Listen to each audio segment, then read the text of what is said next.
الكمية اللي تريديها. راح نشتغل هذا الموضوع هيجي. وهنا طبعا انا مجهزة اللوبيا الحمراء، غسلتها وطبعا خليت لها مي وراح اسلقها واحد عن اللحم. حبايبي من بعد ما حمست اللحم راح اضيف عليه المي، اضيف عليه المي لحد ما يفور. طبعا راح اتخلص من الزفرة مالته ويطبخ وارجع لكم. حبايبي من بعد ما طبعا استوت عندي اللوبيا الحمراء بهذا الشكل، تشوفون استوت كلش عندي. راح ابدي اول شي راح اطبخ التمن. طبعا راح اخلي الزيت هنا حتى ابدي احمس الشبنت مالتي. حبايبي راح ابدي اخلي هذا الشبنت مالتي اللي اني فرمته كلش ناعم، راح ابدي احمسه شويه بالزيت لحد ما شويه عندي ينزل مالته المستوى مالته اللي هسه هيك كلش ماخذ ارتفاع لحد ما يتحمس. اضيف لللوبيا وراح تشوفون الطريقه. حبايبي مثل ما تشوفون شويه عندي هنا هذا الشبن تقريبا شويه حمسته وغدا. راح ابدي اخلي هاي اللوبيا الحمراء اللي استوت ابدي يعني اخليها وياه تاخذ شويه لسعه مال الزيت، واطبخ التمن فوقها. التمن راح يكون تطبيق طبعا مو بزل.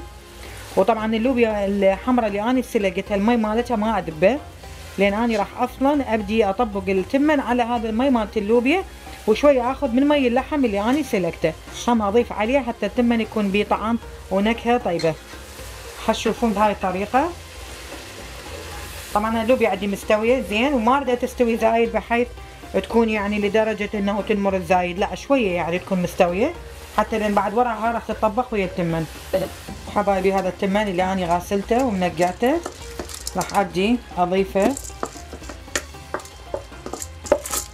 كليته افرغه بشكل كامل، وابدي اقلب هاي الطبخه مالتي بهذا الشكل مثل ما تشوفون. حبايبي هسه مثل ما شفتوا بهذا الشكل اني سويته. راح اضيف هذا المي مال اللوبيا اللي اني سلقته اضيفه كلها وياه، وراح اضيف هذا المي مال اللحم اللي اني سلقت بيه اللحم مثل ما تشوفون حبايبي حتى يتطبخ التمن مالتي. حبايبي بهاي اكلتنا ما احتاج بس الماجي، كل شي ما احتاج اي بهارات ما تخلين، بس تخلون شويه رشه من المسحوق الماجي. وطبعا الكميه راح تذوقيها انتي ودا تشتغلين راح تذوقين الطعم مالتها ايش قد تردين مالحه او ترديها يعني شويه قليله الملوحه. راح انتظر طبعا لحد ما ينشف المي ولحد ما يستوي التمن، وابدي ابلش اخلي مالتي هذا اللوز اللي هو طبعا لازم شويه يتحمر حتى ابدي اشتغل عليه، ابدي اتجهز لكم الطبق الرمضاني مالتي.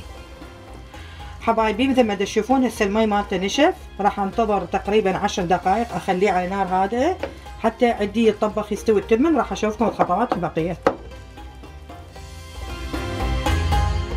حبايبي هاي مثل ما تشوفون هاي طبعا اللوز المقشر عندي كان لونه كلش فاتح، شوي خليته يتحمر على النار بهذا الشكل. طبعا ما اعطيه بعد لون اكثر لانه اذا اعطيه اكثر يكون شويه ياخذ مروره.